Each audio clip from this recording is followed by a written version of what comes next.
भोला ने जब बंदरिया के प्यार को देखा तो उसने अपना निर्णय बदल दिया। उसने समझा कि हर जीव का एक खास घर होता है जहां वह अपने परिवार के साथ खुश रहता है।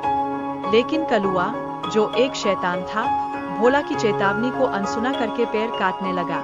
इससे बंदरिया और उसके प्यारे बच्चों की जान को खतरा हो गया और यह बहुत दुखदायी था। बंदरिया की मौत ने भोला के दिल में गहरी छाप छोड़ी। उसने देखा कि माँ का प्यार कितना बलिदानकारी होता है और यह उसे एक कठिन सबक सिखाता है। बंदर की माँ की मौत के बाद भोला ने उसे गोद में उठाया और उसे अपने साथ ले जाने का फैसला किया। यह इंसानियत का एक बहुत बड़ा उदाहरण था, जिससे सबक मिलता है कि हमें जानवरों का ध्यान रखना चाहिए। परंतु कलुआ, जो गांव में कुख्यात था, ने भोला को पीटकर उसे धमकी दी। इससे भोला को मजबूरन काम छोड़ने का निर्णय लेना पड़ा। उसके बाद योगी बाबा ने भोला को अपने आश्रम में रहने का प्रस्ताव दिया। भोला ने अपने अनाथ मित्र बंदर को लेकर वहां जाने का फैसला किया, जहां उन्हें शांति मिलेगी। भोला की कठिनाई और उसके दोस्तों के बीच की प्रतिस्पर्धा उसके चरित्र पर प्रभाव डालती है।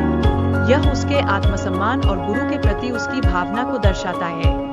योगी बाबा की भूमिका इस कहानी में बहुत महत्वपूर्ण है। जब वे भोला का पक्ष लेते हैं तो यह उनके न्याय और दयालुता को दर्शाता है, जो सबको प्रेरित करता है।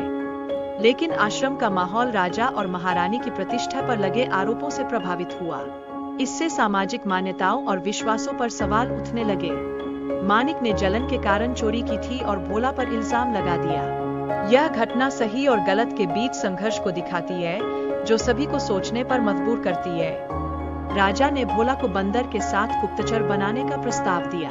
इससे वह शत्रुओं की गतिविधियों पर नजर रख सकेगा और राज्य की सुरक्षा को मजबूत कर सकेगा। इस बीच रूपा का पिज्जा का धंधा ठीक से नहीं चल रहा था, जिससे उसकी आर्थिक स्थिति प्रभावित हुई।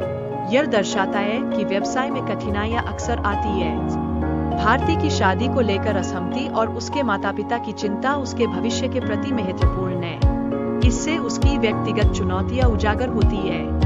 जब भारती पिज्जा बेचने लगी तो उसकी आर्थिक परेशानियों ने उसे मानसिक तनाव में डाल दिया। यह उसके संघर्ष और दृढ़ता को दिखाता है, जो उसे आगे बढ़ने में मदद करता है। फिर बूढ़ी अम्मा ने जो जादुई मसाला दिया, उसने भारती के जीवन में एक बदलाव ला दिया। यह कहानी में एक रहस्यमय मोड़ प्रस्तुत करता है, जिससे उम्मीद की किरण जगती है। जब लालचंद की आवाज सुनकर गांव के लोग पिज्जा खरीदने आए, तो पिज्जा की खुशबू ने सभी को आकर्षित किया। इससे भारती की बिक्री में वृद्धि हुई और सभी खुश हो गए। फिर भारती ने शाम के समय पिज्जा का ठेला लगाना शुरू किया। इससे उसकी बिक्री दुगनी हो गई और उसकी आर्थिक स्थिति में नई रोशनी आई। भारती ने किशोरी लाल के पास जाकर अपना कर्ज चुकाया। इस कदम ने उसके आत्मविश्वास को बढ़ाया और उसके परिवार की स्थिति को मजबूत किया। लेकिन किशोरी लाल की स्थिति इतनी खराब हो गई कि उसे अपनी कोठी बेचनी पड़ी। इससे वह मानसिक तनाव में आ गया और बिस्तर पकड़ लिया। शीतल ने अपने पिता की बीमारी के दौरान घर का किराया और राशन का ध्यान रखा। उसने अपनी मेहनत से दवाई के पैसे जुटाए और परिवार का सहारा बनी। आखिर में किशोरी लाल ने भारती चाची से माफी मांगी।